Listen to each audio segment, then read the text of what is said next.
नमस्कार, स्वागत है आपका यू न्यूज में। मैं हूं आपके साथ शिवानी। चले रुक करते हैं आज की बड़ी खबरों पर। अलीगढ़ भाजपा मेयर प्रत्याशी को नगर निगम द्वारा दी गई एनओसी पर उठे सवाल। भाजपा प्रत्याशी बोले छवि घुमिल करने की जा रही है कोशिश। अलीगढ़ में मेयर प्रत्याशी का नामांकन आरोपों के घेरे में आ गया है। दरअसल भाजपा के प्रत्याशी को नगर निगम द्वारा एनओसी देने पर सवाल उठाए गए हैं।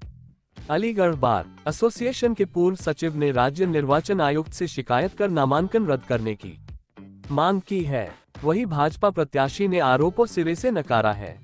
सुरेंद्र नगर निवासी अनूप कौशिक ने राज्य निर्वाचन आयुक्त को शिकायत भेजी है। आरोप लगाया है कि मेयर प्रत्याशी प्रशांत सिंघल 24 अप्रैल को अपना नामांकन दाखिल किया था, जिसमें नगर निगम द्वारा प्रदान की गई एनओसी भी दाखिल की गई। एनओसी में नगर निगम के संपत्ति अधिकारी द्वारा उन पर कोई देयता व नगर निगम की संपत्ति न होने का प्रमाण पत्र दिया गया है, जबकि मेयर प्रत्याशी व उनके परिजनों पर पूर्व में नगर निगम भूमि को अवैध प्रपत्र के आधार पर बेचने के आरोप में मुकदमा दर्ज हुआ था। इस मामले में हाईकोर्ट में रिवीजन लंबित है। नगर निगम के संपत्ति कर विभाग ने कोर्ट में रिट भी डाली थी। ऐसी परिस्थिति में नगर निगम द्वारा दी गई एनओसी पूर्णतः अवैधानिक होने के कारण मेयर पद का नामांकन निरस्त किए जाने की मांग की है। हालांकि भाजपा के मेयर प्रत्याशी प्रशांत सिंघल ने मामला फर्जी बताया है और कहा है कि मेरे ऊपर लगाए गए आरोप निराधार है।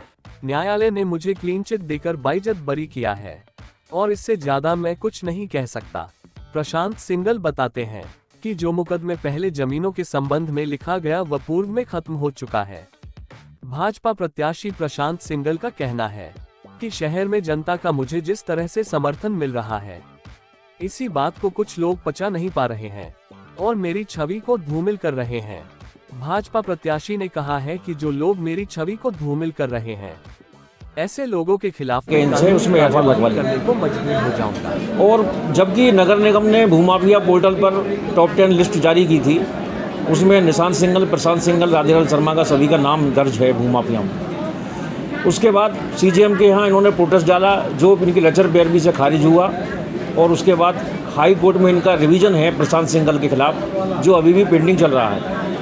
अब वर्तमान में कुछ लोगों ने माननीय मुख्यमंत्री जी को मिसगाइड करके इन तथ्यों को छुपाते हुए प्रशांत सिंघल जी को बीजेपी से भाजपा की टिकट मेयर की दिलवा दी, जिसमें सबसे बड़ा हम तथ्य ये देख करके चौंक गए कि जिस नगर निगम ने यहाँ से लेकर के और हाई कोर्ट तक इनको अपराधी बना रखा है, भूमाफिया की संपत्ति का अपराधी घोषित कर रखा है, उन्होंने इनको एनओसी दे दी और उसी एनओसी के आधार पर इनका जो है नामांकन भी पास हो गया।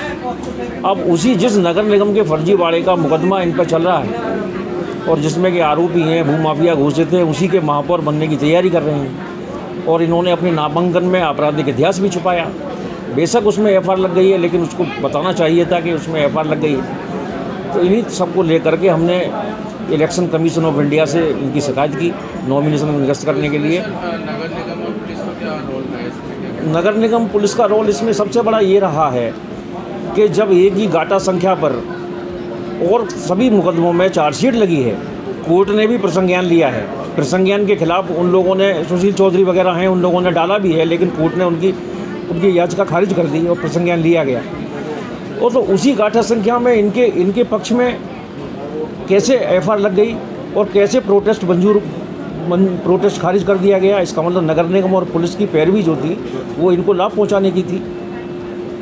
क्या ये संलिप्तता की श्रेणी में आ रहे हैं? ये क्रिमिनल कॉन्स्पिरेसी है और निश्चित रूप से मैं इसमें एफआईआर के लिए भी नगर निगम अधिकारी और रजिस्ट्रार वगैरह के खिलाफ एफआईआर के लिए भी मैं इसे प्रेयर करूंगा। और आज मैं हाई कोर्ट जा रहा हूं और हाई कोर्ट में भी पीआईएल इस बात की दाखिल करूंगा कि जो नगर निगम के भूमाफिया हैं टॉप 10, अगर वही मेयर बन जाएंगे तो फिर नगर निगम की और सरकारी कोई जगह कोई सुरक्षित नहीं है और जनहित के सारे मुद्दे समाप्त हो जाएंगे। अनूप कौशिक जी ने आप पर एक आरोप लगाया है जिसमें 2 एफआईआर का जिक्र किया है, और आप क्या कहना चाहिए इस बारे? ये सारे गलत तथ्य हैं। मेरी जानकारी में ऐसी अभी तक कोई बात नहीं आई है।